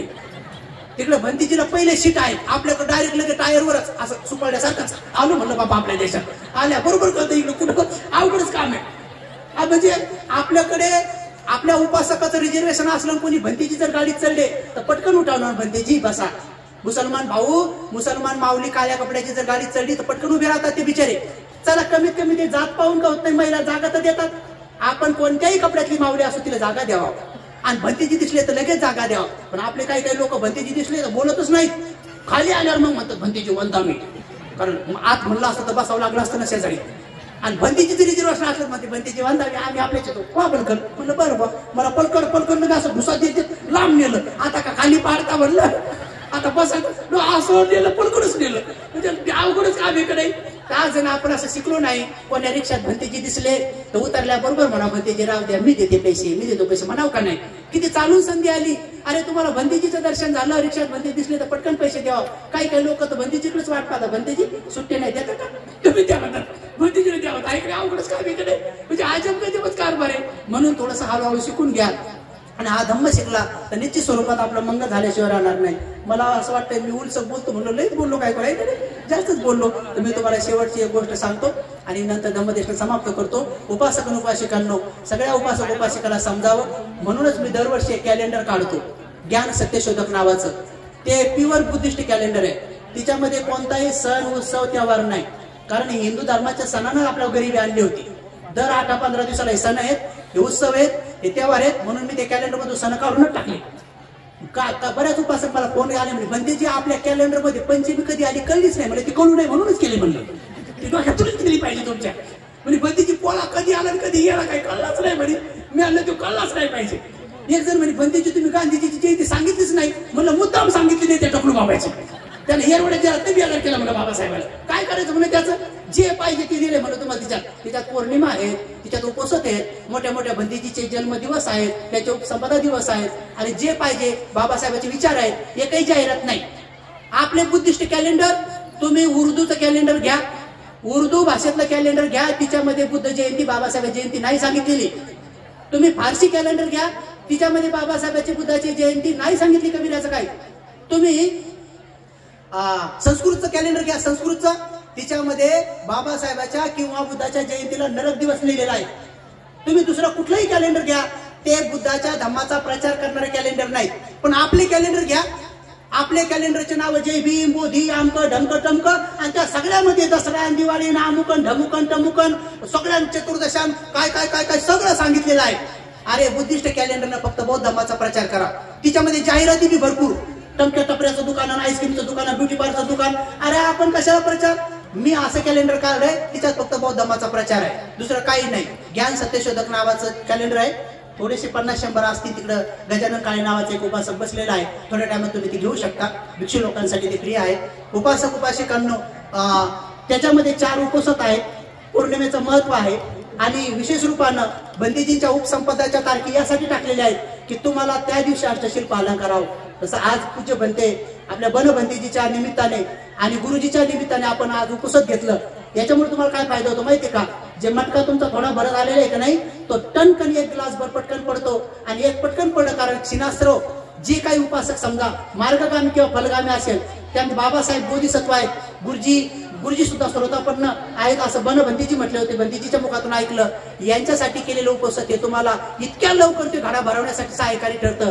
म्हणून उपसत तिच्यामध्ये मुद्दाम मी दिले की लोकांना उपसत पालन करता यावे, म्हणून तुम्ही ते घेऊ शकता आणि आपली पुण्य पारमिता अर्जित करू शकता. शेवटी दान, शील, समाधी हे कर्म आपल्याला पुढे घेऊन जातील.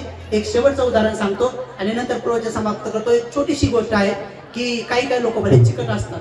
हे प्रवचन मी कुठेही सांगतो. शेवटचं उदाहरण आहे की घरामध्ये जर तुम्हाला भांडण वाद होऊ द्यायचा नसेल तर तुम्ही काय करा. घरात वाद होऊ द्यायचा नसेल तर तुम्ही महिलांच्या हातात आहे. आपल्या घरात सहनशीलता बाळगा. क्रमंगल प्रवेश करत असताना घराचं भीत, घराचं छत हे आपलं पक्का असलं पाहिजे. तर घराचा पाया काय आहे, तर तुमचा संसाराचा पाया काय आहे. तुमच्या संसाराचा पाया तुम्हाला माहित असला पाहिजे की संसाराचा पाया काय आहे आणि संसाराची भीत काय आहे आणि संसाराचं छेद काय आहे.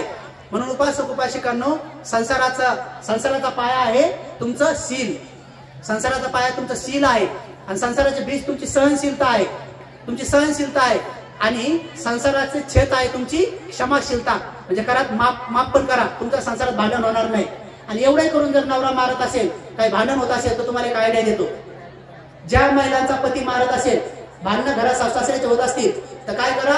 संध्याकाळच्या वेळी नवरा घरी येण्याच्या 15 मिनिटं अगोदर बाहेर पाट टाकून ठेवा, बकेटीत पाणी घेऊन ठेवा आणि बरोबर उन्हाळ्याचे दिवस असेल तर पाणी थंड, हिवाळ्याचे दिवस असेल तर पाणी गरम आणि पावसाळ्याचे दिवस असेल तर पाणी मध्यम. नाही भांडणीच होते बरं. उलट झालं की बरोबर बकेटीत पाणी घ्यायचं आणि नवरा आला की 15 मिनिटं अगोदर प्रसन्न चेहरा करून दारू भरायचा हात जोडून आणि नवरा आला की आल्याबरोबर असे हात जोडायचे आणि म्हणायचं स्वामी या स्वामी या स्वामी या असं म्हणायचं. स्वामीला पाठावर उभं करायचं, स्वामीचे पाय धुवून द्यायचे आणि स्वामीचे पाय पुसून द्यायचे आणि स्वामीचे पाय दाबून द्यायचे आणि संध्याकाळी म्हाताऱ्या सासू सासऱ्याची मालिश करून मग झोपायचं. त्या घरात कधी भांडण होणार नाही. मी असं म्हणल्याबरोबर एका महिलाला पटलं तर ती महिला बाजूला आली, मला म्हणे भंतीजी तुमचं पटलं म्हणे, पण हे सगळं करायसाठी सासू सासरे नवरा तसा गुणी पाहिजे ना म्हणे, तशी गुणी पाहिजे ना. म्हटलं बा गुणी असो का दुर्गुणी असो, बुद्ध म्हणतात करा मग करा, केलं पाहिजे म्हणले. एक बाई तर आली म्हणे गुणी तर सोडा म्हणे, पण पेनार असला त्याचं काय करावं म्हणे, सांगा म्हणे भंती. पेनार असलं त्याचं काय करावं. म्हणलं बा पेनार असलं तरी त्याचं बी असंच करावं. स्वामी या या या कमी प्या प्या प्या. स्वामी आले आले आले, स्वामी वकले वकले वकले. अरे स्वामीला धरा धरा धरा, स्वामी पडले पडले पडले. अरे स्वामीच्या पाय असं म्हणाच म्हणलं एकदा. एक महिला म्हणे भंतीची बरं करतेच बरं. बघा एका महिलेनं माझं ऐकलं आणि पेणाऱ्या नवऱ्याचं म्हणे भंतीजी तुम्ही म्हणता का, मी उद्याच करते म्हणे. मी लग्न झाल्यापासून माझ्या नवऱ्या रोज शिव्या देते आणि ती रोज पेते म्हणे, रोजच भांडण आहे, पण आता उद्या पायच धुते. नवऱ्याला माहितच नाही घरी काय होणार आहे. ते संध्याकाळी पिऊन आलं, हिनं बकेट टाकली आणि हात जोडून उभी राहिली. नवरा पिऊन भांगडा खेळत खेळत आला आणि जसा दरवाजात आला, आल्याबरोबर ही म्हणे स्वामी या स्वामी या असं म्हणल्यावर ते चिंग पळूनच गेलं. असं पळालं त्याला वाटलं दुसऱ्याच घरी आलो काढून. आपल्या घरी तर शिवाय भेटत होतं, इथं कसं काय स्वामी म्हणलं की असं पळालं चिंग पळूनच गेलं. त्याची बायको म्हणे धरा धरा धरा त्याला सांगा की आपलंच घरी आपलंच घरी. त्याला पुन्हा धरून आणलं. आणल्याबरोबर त्याच्या पायावर पाणी टाकल्याबरोबर त्याची उतरूनच गेली. तुम्ही कसं काय बघताय असं, पाय बिये पुसले तर डायरेक्ट उतरली, त्याची दारूच उतरली. आणि 2-3 दिवस पाय पुसू दिले, धुऊ दिले आणि डायरेक्ट तिसऱ्या दिवशी निम्म्या रात्री उठलं आणि एका पोराला उठवलं. म्हणे बाबू 2-3 दिवसापासून माझे पाय धुऊ लागलेत म्हणे, तर डॉक्टरनं मला मारायचा निरोप दिला, कधी जाणार आहे का काय म्हणे, काऊन असं करू लागले.